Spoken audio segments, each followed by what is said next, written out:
गंगा जी के पुनीत पर स्थित वाराणसी नगरी के राज्य हिंदी संस्थान के इस सुगम्य भारतेंदु सभागार में मंचा सिंह परमादरणीय निदेशक महोदय, हमारे विद्वान संदर्भदाता गण और हमारे सम्मुख बैठे ज्ञान रूपी मोतियों का सृजन, संकलन और वितरण करने वाले हमारे 4 जनपदों के से आए हुए समस्त शिक्षक साथियों, सभी को मैं मुंशी प्रेमचंद, जो कि कहानी के जादूगर, उपन्यासों के सम्राट और साहित्य के युग पुरुष हैं, उनकी जयंती पर आपको हृदय तल से कोट कोट बधाई और शुभकामनाएं देता हूं।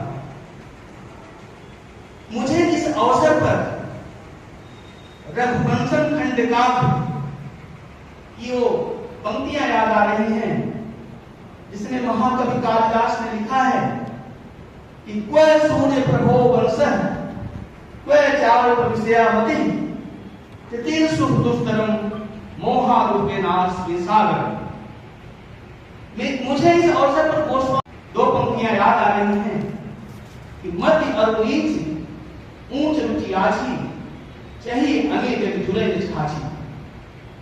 ऐसे महान युग पुरुष, साहित्य सम्राट के विषय में कुछ बोलना और वो भी कुछ पलों में ठीक उसी प्रकार से है जैसे कि कोई छोटी सी पनसुइया नौका लेकर के अथाह सागर को पार करने की इच्छा करता हूं। हम जैसे अल्प विषयों के जानकार अपनी क्षमता के अनुरूप थोड़ी बहुत कोशिश कर रहे हैं। जिन विषयों को हमारी प्रिय बहन या हमारे प्रिय भाई ने उठा दिया है, समय का सदुपयोग करते हुए मैं उनसे आगे बढ़ना चाहता हूं। ऐसे महापुरुष को मैं सिर्फ आज वंदन और अभिनंदन करना चाहता हूं। जब अभाव से जूझता हुआ लम्हे जैसे एक छोटे से गांव का एक बालक अपनी मेधा और प्रतिभा के बल पर विश्व के साहित्य क्षितिज पर जब अपना एक अमिट नाम छोड़ देता है तो इनका वंदन और अभिनंदन करने का मन कहता है। अक्सर ये कहा जाता है कि प्रत्येक सफल पुरुष के पीछे एक नारी का हाथ होता है, लेकिन प्रेमचंद जी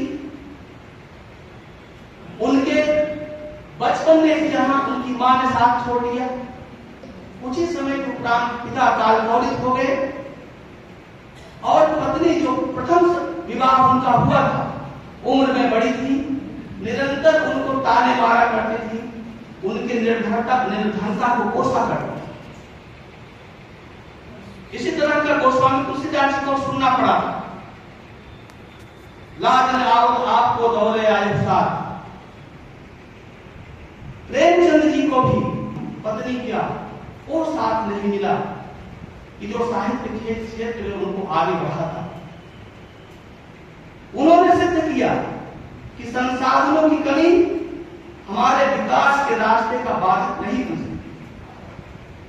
उनके दिल में भार पहुंचता, इसलिए कहना चाहता हूं, जिनके अंतरराष्ट्र प्रेम, जिनकी वाणी में देश गान, जिनकी आंखों में तैर रहे सपने स्वदेश के महान, वे सभी धन्य हैं देशभक्त। उनके पद रचकण है चंदन, देवेंद्र शीश पर धारण कर करता है बार बार बंधन। राजा और रानियों की कहानी कही जाती है, परी लोक की कहानियां कही जाती है।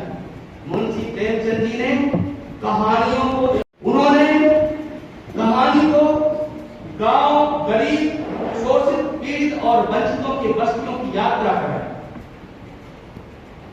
उनकी रचनाएं विश्व साहित्य की अमूल्य निधि। इसी संचित अध्याय ने उन्हें उपन्यास सम्राट की संज्ञा दी।